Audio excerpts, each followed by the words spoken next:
Boa tarde, meus irmãos. Que a graça e a paz do nosso Senhor Jesus Cristo esteja sobre a sua vida, sobre a sua família e sobre todos os seus queridos. É um grande prazer recebê-lo aqui para que juntos possamos adorar o nosso Deus. O nosso templo está fechado, mas nós que somos a igreja continuamos nesta missão de adorar, de estar aos pés do nosso Salvador, poder prestar cultos ao nosso Senhor e nos alegrarmos na presença dEle. Então que Deus abençoe muito esse nosso momento, esse nosso culto de devoção. E eu quero convidá-lo para que pegue a sua Bíblia e nós vamos iniciar o nosso culto então, lendo aqui no Salmo 43, livro dos Salmos, o Salmo 43. Lembrando que esse momento, embora não é no templo, mas não com menos solene, menos responsabilidades, mas da mesma maneira, com a nossa Bíblia, com o nosso momento de oração, o nosso concentrar nesse momento de devoção. O Salmo 43, verso 3 e verso 4, nos diz assim: envia a tua luz e a tua verdade, para que me guiem e me levem ao teu santo monte e aos teus tabernáculos. Então irei ao altar de Deus, que é a minha grande alegria. Ao som da harpa eu te louvarei, ó Deus, Deus meu. Louvado seja o nosso Senhor. Irmãos, vamos orar, vamos falar com o nosso Deus.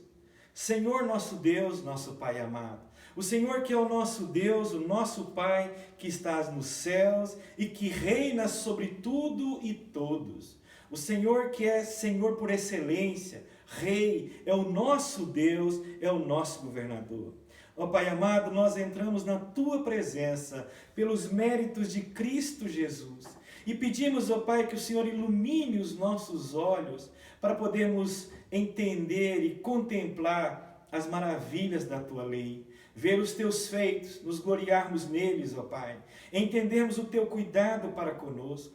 Pedimos também que o Senhor abra os nossos ouvidos para ouvir a Tua palavra e então, ouvindo, não ser meramente ouvintes, mas praticantes da mesma, ó Pai. Senhor, pedimos que abençoes cada ato deste culto, desse nosso ajuntamento, ó Pai amado, diante do Senhor. Abençoe cada momento, cada situação, que tudo venha convergir para a Tua glória, para a Tua honra e para o nosso crescimento espiritual. Nós rogamos a Tua bênção e o tanto que precisamos do Senhor, ó Pai. Oramos em nome de Jesus. Amém, Senhor Deus. Amém. Meus irmãos, o texto para nós meditarmos nesta noite, no primeiro dia da semana, pedindo aí a bênção dele, eu quero convidá-los para ler em Lucas capítulo 24. Evangelho de Lucas capítulo 24, por favor. Lucas 24, a partir do verso 13. Você pode abrir a sua Bíblia aí, em Lucas capítulo 24, a partir do verso de número 13. A palavra de Deus nos diz assim: naquele mesmo dia, 2 deles estavam de caminho para uma aldeia chamada Emaús, distante de Jerusalém 60 estádios, e ia conversando a respeito de todas as coisas sucedidas. Aconteceu que, enquanto conversavam e discutiam, o próprio Jesus se aproximou e ia com eles. Os seus olhos, porém, estavam como que impedidos de o reconhecer. Então lhes perguntou Jesus: que é isto que vos preocupa? E de que ides tratando à medida que caminhais? E eles pararam entristecidos. Um, porém, chamado Cleopas, respondeu dizendo: és o único, porventura, que tendo estado em Jerusalém, ignoras as ocorrências destes últimos dias? Ele lhe perguntou: quais? E explicaram o que aconteceu a Jesus, o Nazareno, que era um varão profeta, poderoso em obras e palavras diante de Deus e de todo o povo. E como os principais sacerdotes e as nossas autoridades o entregaram para ser condenado à morte e o crucificaram. Ora, nós esperávamos que fosse ele quem havia de redimir a Israel, mas depois de tudo isso, e já é o 3º dia desde que tais coisas sucederam, é verdade também que algumas mulheres das que conosco estavam nos surpreenderam tendo ido de madrugada ao túmulo e não achando o corpo de Jesus, voltaram dizendo terem tido uma visão de anjos, os quais afirmaram que ele vive. De fato, alguns dos nossos foram ao sepulcro e verificaram a exatidão do que disseram as mulheres, mas não o viram. Então lhes disse Jesus: ó nécios e tardos de coração, para crer tudo o que os profetas disseram. Porventura não convinha que o Cristo padecesse e entrasse na sua glória? E começando por Moisés, discorrendo por todos os profetas, expunha-lhes os que a seu respeito constava em todas as Escrituras. Quando se aproximava de uma aldeia para onde iam, fez ele menção de passar adiante. Mas eles o constrangeram, dizendo: fica conosco, porque é tarde, o dia já se declina. E entrou para ficar com eles. E aconteceu que, quando estavam à mesa, tomando ele o pão, abençoou, e tendo partido lhes deu. Então se lhes abriram os olhos e o reconheceram, mas ele desapareceu da presença deles. E disseram um ao outro: porventura não nos ardia o coração, quando ele pelo caminho nos falava, quando nos expunha as Escrituras? E na mesma hora, levantando-se, voltaram para Jerusalém, onde acharam reunidos os 11 e os outros com eles, os quais diziam: o Senhor ressuscitou e já apareceu a Simão. Então os dois contaram o que lhes acontecera no caminho e como fora por eles reconhecido no partir do pão. Até o verso 35, meus irmãos. Bom, o verso 17, e eu quero começar com a pergunta do verso 17. E Jesus perguntou a eles: que é isto que vos preocupa? O que é isto que vos preocupa? O que tem te preocupado? O que tem deixado vocês preocupados? Esta foi a pergunta de Jesus ali àqueles dois discípulos. Hoje de manhã, eu fui ministrado por uma pergunta semelhante a esta, que muitos de vocês, praticamente fizeram a mim. Depois que o nosso sermão foi cortado ali uma parte na transmissão, e um momento que certamente vocês perceberam o meu constrangimento, perceberam a minha frustração naquele momento ali, e na palavra de conforto, de auxílio, de esperança que vocês trouxeram a mim, e dentro dela eu percebia isso: pastor, o que te preocupas? Por que ficas assim preocupado? Uma parte pequena foi suprimida, já estava concluindo, encerrando. E como esta fala foi maravilhosa para o meu coração. O que te preocupas? E esta é a fala de Jesus para aqueles discípulos, em outro contexto, em outro momento, mas também era um momento de perplexidade, um momento de abatimento. Jesus vem e, para falar com eles, ele começa com essa pergunta: o que deixa vocês preocupados? O que deixa amargurados? O que está tirando a paz de vocês? E aí vai ter todo o desenrolar ali daquela história. E é interessante porque os irmãos certamente já perceberam como todos nós somos propensos à preocupação. Propensos à preocupação. Como os desafios, os dilemas, os problemas, os intempéries diários, como isso nos afeta de uma forma assim tão significativa e nos deixa às vezes assoberbados. Facilmente nós ficamos assustados, nós nos tornamos chateados, não é? Ali quando nós não podemos, ou quando nós não temos o controle de toda a situação, por menores que sejam, como nós às vezes ficamos perturbados. Então, desde já eu quero agradecer a paciência, o entendimento dos irmãos, a força, né, dos irmãos naquele momento ali, dizendo: mas o que te preocupas, pastor? Não é? Por que esta grande preocupação? Palavra de Jesus também para aqueles irmãos ali. E esse relato aqui, meus irmãos, ele é assim tão rico em detalhes, né? Um texto grande, mas tão rico em detalhes sobre acontecimentos que se deram no dia da ressurreição de Jesus. Era a tarde daquele dia, talvez como nós agora, no final do dia. Jesus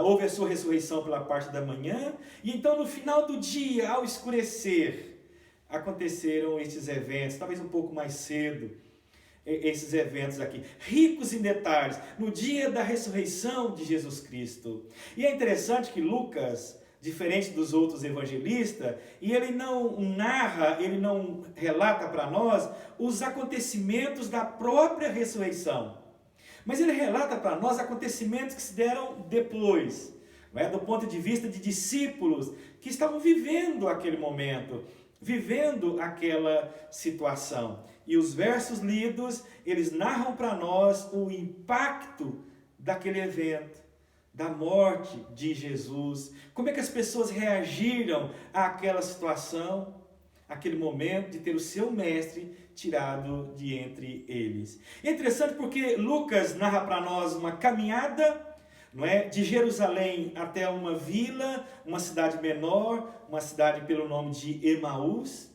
Jesus vem e se coloca ao lado de 2 discípulos, mas eles não percebem que é Jesus. Jesus prega um sermão, uma palavra ali ao coração deles. Deus abre o entendimento, os olhos deles, eles passam a entender a verdade, e a vida deles, aquele dia, é mudado a partir daquele momento. Esta história aqui, meus irmãos, ela revela para nós possíveis reações nossas diante dos acontecimentos da nossa vida, diante do dia a dia. E aí eu quero fazer a comparação do como estava acontecendo aqui com a nossa vida nos dias em que nós estamos vivendo. Primeira coisa aqui, o que estava acontecendo ali? O que havia naquele momento? Era o não entendimento dos acontecimentos. E por não ter um pleno entendimento dos acontecimentos, eles estavam confusos e aí muito desanimados, perplexos. Por não entender, eles estavam perplexos, confusos, desanimados. O texto começa com esses 2 homens caminhando para Emaús, voltando para a sua vila, para a sua casa, que era mais ou menos uns 11 quilômetros a pé de Jerusalém. E enquanto caminhavam, eles discutiam, eles falavam dos últimos acontecimentos, e nada daquilo parecia fazer sentido. Nada daquilo parecia fazer sentido. Será que tem alguma similaridade com o que nós vivemos nesses dias? Estamos nas nossas casas, às vezes conversando sobre os acontecimentos, muitas vezes não faz sentido o que está acontecendo. Não faz sentido o que nós ouvimos. E ouvimos mais cedo, depois ouvimos mais tarde. Às vezes parece que não nos faz sentido. Como é que mudaram as coisas, as situações dentro de poucos dias? Assim eles estavam, não fazia sentido para eles aquele acontecimento. Muito a ver com o dia que nós estamos vivendo agora. E então eles estavam desanimados, perplexos ali, porque eles tinham muito mais perguntas que respostas. Muito mais perguntas que respostas, não é? A gente olha aí, vê o verso 17, e é exatamente isso. Quando Jesus se coloca ao lado deles e pergunta: o que vocês estão conversando? O que vocês estão conversando? Então eles tinham ali naquele momento ali, os seus rostos caídos, prostrados, cabeça baixa. Porque o desânimo nos deixa cabeça baixa, não é? Cabeças baixas. Então eles estavam ali abatidos certamente, porque Jesus percebe a preocupação deles. E talvez a pergunta deles era: por que Jesus teve que morrer? Por que ele que tinha um ministério tão promissor, tão abençoado, e chega ao fim assim de uma maneira tão prematura, tão abrupta? Por quê? E talvez a pergunta que mais os assustasse era: o que nós vamos fazer agora? Se a nossa vida ela foi interrompida, o nosso propósito, discípulos, caminhar com Jesus, interrompido. Talvez a pergunta que mais os assustasse, embora não está aqui, mas eu estou conjecturando, é esta: o que será da nossa vida? O que será da nossa vida? Não é? E agora? O que vai ser agora? E quando a vida voltar ao normal, o que é vida normal a partir da vida que já tivemos com Jesus? Talvez esta é uma grande inquietação para nós pensarmos com relação à vida, né? E perguntas, mais perguntas, nada de respostas, não é? E então daí a preocupação, a perplexidade excessiva. O verso 16 diz que os olhos, porém, estavam como que impedidos de o reconhecer. Os olhos como que cegos. E a preocupação excessiva, uma das coisas que ela faz com a gente é exatamente como que cegar, como que fechar os nossos olhos. Gente abatida, meus irmãos, não faz uma leitura correta do que está acontecendo. O verso 24 dá a ideia que eles estavam como que impedidos de crer. Impedidos de crer. Ele diz assim: de fato, alguns dos nossos foram ao sepulcro, verificaram com a exatidão do que disseram as mulheres, mas não viram. Como que impedidos de crer. Quando nós estamos na preocupação excessiva, nós ficamos também como que impedidos de crer em Deus, na providência dEle, no poder dEle, crer que todas as coisas contribuem para o bem daqueles que amam e esperam em Deus. Os discípulos estavam assim, tinham ouvido, disseram, olha, realmente foram lá, testemunharam isso lá, nos falaram, mas eles estavam como que impedidos de crer. Talvez você que me vê nesta hora, me ouvindo nesta hora e me vendo nesta hora, se encontra assim, com o coração perturbado, perplexo, carregado, com muito mais perguntas que respostas, com a vida incerta, talvez perguntando o que será da minha vida, o que será da nossa vida, da nossa família e outras coisas mais. Bom, esse é o primeiro estágio, é como eles se encontravam, mas eu encorajo você a não permanecer nesse estágio, e para o segundo estágio que nós vamos observar agora. Jesus então vem neste momento, verso 25 em diante, o que nós vemos? O Senhor Jesus vem e prega a palavra para eles. Primeiro momento, perplexo, angustiado. Jesus pergunta para eles, não é? O que preocupa vocês? Eles argumentam, você não está vendo o que está acontecendo? E talvez se eu perguntasse para você, por que você está preocupado? Se você me diria, você não está vendo, pastor? Não está vendo o que está acontecendo? Olha, já perdi, eu corro risco de perder meu emprego, ou diminuir o meu salário, abaixar o meu salário. Você não está vendo o que está acontecendo? Só você não vê? Foi o que disseram para Jesus. Então esse é o primeiro estágio.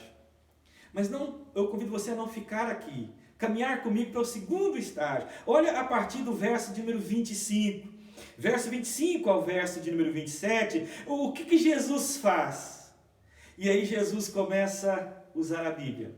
Jesus começa a falar ao coração deles através da palavra. Verso 25 vai dizer que Jesus então diz: ó nécios e tardo de coração para crer tudo o que os profetas disseram. E aí ele começa a pregar as Escrituras.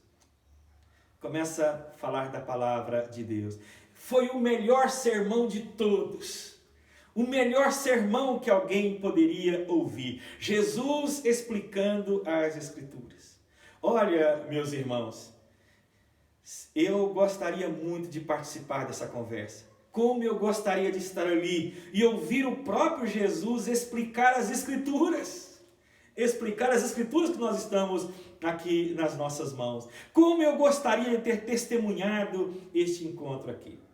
Você pode imaginar Jesus os guiando através da palavra, das Escrituras? Eu creio que foi alguma coisa assim incrível. Jesus os ajudou a entender aquele momento, entender aquela situação e ter paz. Explicando a Bíblia, falando da palavra de Deus. Então você está no lugar certo, porque o que nós estamos fazendo é explicando a Bíblia, explicando a palavra de Deus. A palavra de Deus. E se você quer abençoar a vida de um outro que talvez está aflito, inseguro, explique para ele a palavra de Deus. a palavra de Deus. E eu imagino o Senhor Jesus, porque diz que ele começou desde o princípio, né? Começando lá por Moisés, verso 27, começando por Moisés, discorrendo pelos profetas, expunha-lhes o que a seu respeito constava em todas as Escrituras. Então eu imagino ali o Senhor Jesus falando para ele de Gênesis capítulo 3, verso 15, e dizendo da promessa de Deus que enviaria a semente da mulher para esmagar a cabeça da serpente, e que a serpente iria picar o seu calcanhar. E ele explicando e dizendo, olha, isso era uma referência a Jesus que haveria de vir. Eu imagino Jesus andando um pouco mais e falando para ele sobre Abraão, dizendo, Abraão recebeu uma promessa de Deus, mas recebeu também uma ordem, um grande desafio. E desta ordem era, Abraão, pegue o seu filho, vá até o monte Moriá e o ofereça ali em sacrifício a mim. Mostre que você me ama acima de todas as coisas, até mesmo do seu filho. E aí Jesus dizendo, bom, assim foi o que Deus fez. Pegou o seu filho, seu único filho, e o levou até o mesmo monte e o ofereceu ali em sacrifício, permitiu que ele fosse crucificado ali na cruz do Calvário. Jesus dizendo, isso era relação a mim. Profecia relativa a mim. Depois o Senhor Jesus falando sobre a Páscoa que os judeus haviam comido na sexta-feira.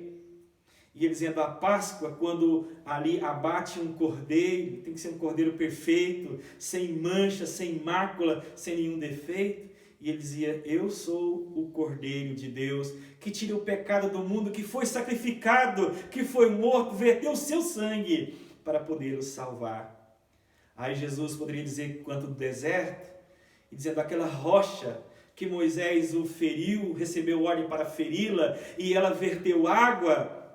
E ele dizia, isso é uma referência a mim, que seria também pelo juízo de Deus ferido, e iria dali verter o sangue. Então Jesus foi falando de cada momento, dizendo, vocês lembram da serpente que foi levantada no deserto, e quem olhasse para ela era curado? E ele dizia, era uma referência a mim, que fui levantado na cruz, e olhai para mim, e sede salvos. Então o Senhor Jesus foi explicando. Talvez ele tenha citado o Salmo 22 e dizendo, lembra a semelhança das palavras ali do Salmo 22 com os gritos de Jesus na cruz do Calvário? Todas as páginas das Escrituras, todas as cerimônias, os sacrifícios, os salmos, as profecias, todas apontando para Jesus. A Bíblia sussurra o nome de Jesus. Desde o Gênesis, sussurra o nome de Jesus, e ele, Jesus, é a peça que faltava em um grande quebra-cabeça, é a peça que faz com que todas as outras se somem, se encaixem e virem uma obra perfeita, uma obra maravilhosa de se ver. Então Jesus foi expondo as Escrituras. Meus irmãos, que maravilha poder ouvir o sermão de Jesus. E ouvir o sermão de Jesus os levou a mudar de estágio. Se antes perplexos, se antes com muito mais perguntas que respostas, se antes cabeça baixa, como que com olhos fechados. Mas aí o Senhor Jesus, o que ele faz? Ele começa a expor as Escrituras, começa a falar de toda a palavra do Senhor. E isso os leva para um segundo estágio. Isso vai mudar a vida deles. O verso 32 do nosso texto, e diz assim, e disseram um ao outro, porventura não nos ardia o coração, quando ele pelo caminho nos falava, quando nos expunha as Escrituras? Palavra deles, eles disseram isso. Então, quer dizer, começa a não ter mais escuridão. A chama começa a arder no coração deles, e arder de um modo tão forte, ardia no coração. Já teve uma azia muito forte, e aquela azia começa e sobe o estômago, e ali no estômago e vai subindo, a boca enche de água, e às vezes até o coração começa a arder, inquieta, nos faz levantar. Ele diz que à medida que Jesus expunha as Escrituras, isso ardia o coração deles ali. Ardia o coração, a alma deles naquele momento, ali expondo as Escrituras. A luz brilhando, a chama ardendo, olhos outrora fechados começam agora a se abrirem. A Bíblia, meus irmãos, ela mesma nos diz que a fé vem pelo ouvir e ouvir da palavra de Deus.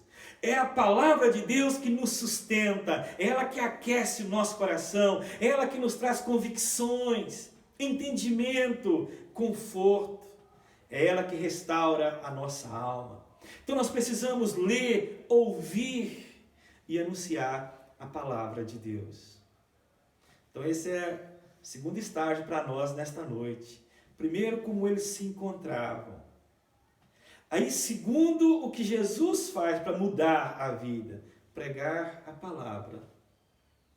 Isso nos leva a um terceiro estágio nesta noite. A partir do verso de número 30, nós olhamos que aconteceu quando estavam à mesa, tomando ele o pão, abençoou e tendo partido lhes deu, e então se lhes abriram os olhos e reconheceram. Mas ele desapareceu da presença deles. E aí eles continuam falando ali, e eles vão tomar atitudes a partir daquele momento. Uma atitude totalmente diferente, nova. Um caminho oposto. Se antes desciam para Emaús, agora volta, sobe para Jerusalém. Eles entenderam o enredo, não é? Eles entenderam como é que tudo aquilo se encaixava. De repente ali tudo se juntou, tudo fez sentido. E os olhos da fé foram abertos. Entenderam quem é que estava do lado deles. Quem é que esteve o tempo todo ali caminhando com eles? Jesus. Jesus estava o tempo todo ali com eles. Através do ouvir a palavra de Deus. A melhor coisa que você fez no final desse dia é estar aí, assentado, ouvindo a palavra de Deus. Ouvindo a palavra de Deus. E imagine a alegria avassaladora que tomou conta do coração deles. Daqueles dois homens. Eles ficaram aqui, imagino, boquiabertos, né? Diante dessa situação, totalmente empolgados agora. Empolgados, cheios de vida, cheios de esperança e sabendo que há algo que eles podiam e deveriam fazer. Eles voltam para Jerusalém, recuperam a sua esperança, recuperam a sua alegria, encontram os discípulos e testemunham daquilo que aconteceram a eles. Testemunho. Tem um hino que nós cantamos, diz, ó bem cego eu andei, perdido vaguei, longe, longe do meu Salvador. Eles estavam andando assim, mas um dia, Deus abriu os olhos deles, eles passam a entender. É uma nova vida a partir de agora. Inclusive, quando voltar para reunirmos na igreja, ali, a nossa comunhão, como eu quero cantar esse hino com os meus irmãos. Ó bem cego eu andei, perdido vaguei. Mas quando olhando para o Senhor Jesus, entendendo o propósito dele, a obra dele, como isso muda a vida e a esperança. E quero encontrá-lo lá, quando Deus nos permitir voltarmos, né? Bom, meus irmãos, então é interessante a gente olhar aqui, e é isso que eu quero para a minha vida e para a vida de cada um de vocês. Para cada um de vocês. O nosso mundo está uma grande bagunça nesse momento, né? Muitos de nós, todos nós, lutando, cada um de uma maneira. Talvez para muitos de nós o tédio é ter que ficar em casa. Sabemos que para muitos outros o tédio, não é só o tédio, mas é o fato, às vezes, nem de ter uma casa com condições para poder ficar ali e passar esse vendaval, passar esses dias. Mas esse é o momento de nós resgatarmos mais e mais a nossa comunhão com Deus, a nossa comunhão com a palavra, o nosso meditar, ler, estudar, ouvir a palavra do nosso Deus. Você quer abençoar e mudar a vida, talvez de um familiar, de um amigo seu, que você sabe que ele está num momento de tamanha ou de grande perplexidade? Envie para ele porções da palavra de Deus. Envie para ele pregações, exposição das Escrituras. Porque a palavra que muda, que restaura a alma. à semelhança do que fez na vida desses dois discípulos aqui, né? Provérbios capítulo 15, verso 30, ele diz assim que o olhar sereno alegra o coração e a boa notícia renova as forças. Provérbios 15, verso 30. O Provérbios 25, verso 25, diz assim: como água fresca para a garganta sedenta, ele diz, assim são as boas novas. Qual a boa nova que nós temos nesses dias? Palavra de Deus, sempre. Mas neste momento a palavra de Deus. É ela para a nossa alma. É ela para a alma de qualquer pessoa. De qualquer pessoa. Nosso desafio, fazer com que essa palavra chegue a outros corações. A outros corações. E assim chegando, certamente ela fará maravilhas. Então eu quero terminar essa reflexão por onde eu comecei. No verso de número 17. No verso 17 do nosso texto aqui, Jesus perguntou: o que é que vos preocupa? O que é que vos preocupa? Esta é a minha pergunta. Meus irmãos, isso vai passar. Isso vai passar. Creia no Jesus ressurreto. Creia na palavra de Deus e no Deus da palavra. Creia em Deus e nele há esperança. Jesus é a nossa esperança.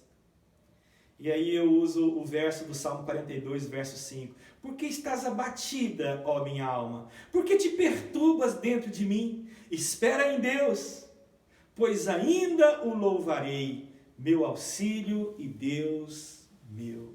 Por que estás abatido? Olhe para o Senhor. Jogue sobre si as amarras. Olhe para Jesus e verás novas esperanças, um novo sentido para tudo o que está acontecendo. Vê que, na verdade, o Senhor Jesus está no trono, Deus está no trono, e no trono Ele continua reinando. Ele continua reinando sobre a nossa vida. Reinando sobre a nossa vida.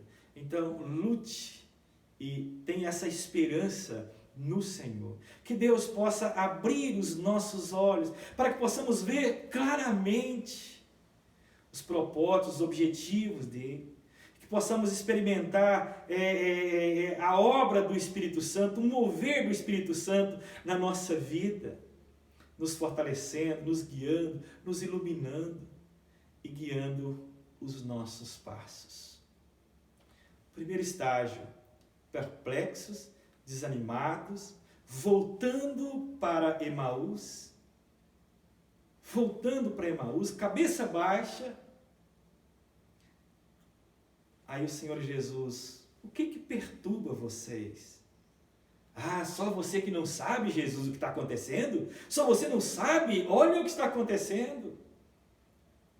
Diz: ó tardos, ó nécios de coração. E aí explica as Escrituras.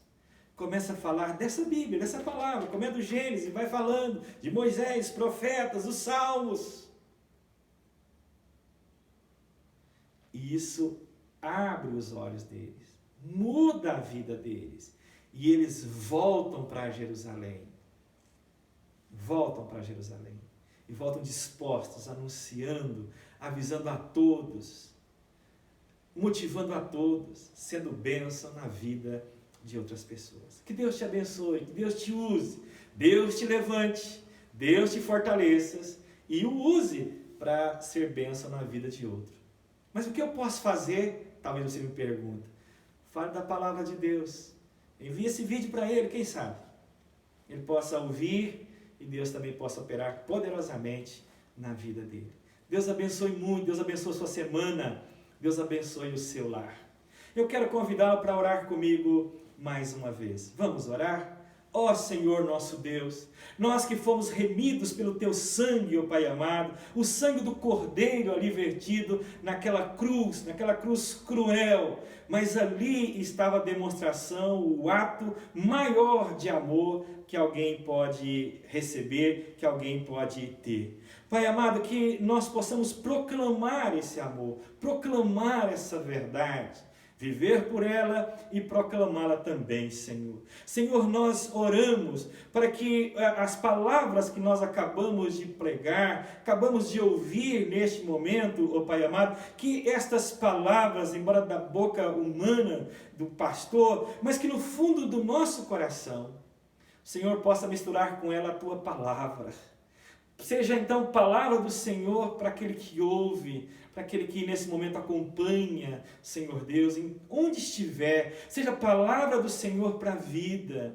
E que assim, aquele que às vezes está abatido, perplexo, sem esperança, que a Tua palavra possa restaurá-lo, possa colocá-lo de pé, possa curá-lo, Senhor Deus, e que possa ter um novo raiar para a sua vida e para a sua família. Senhor, abençoa-nos com graça, abençoa-nos com direção. Nós oramos em nome de Jesus e que a maravilhosa graça de Cristo, o amor misericordioso de Deus, o nosso Pai, e a paz, a unção do Espírito Santo, esteja sobre vocês, hoje e para todo sempre. Amém. Deus abençoe vocês. Voltaremos a nos encontrar na terça-feira. Fiquem na paz.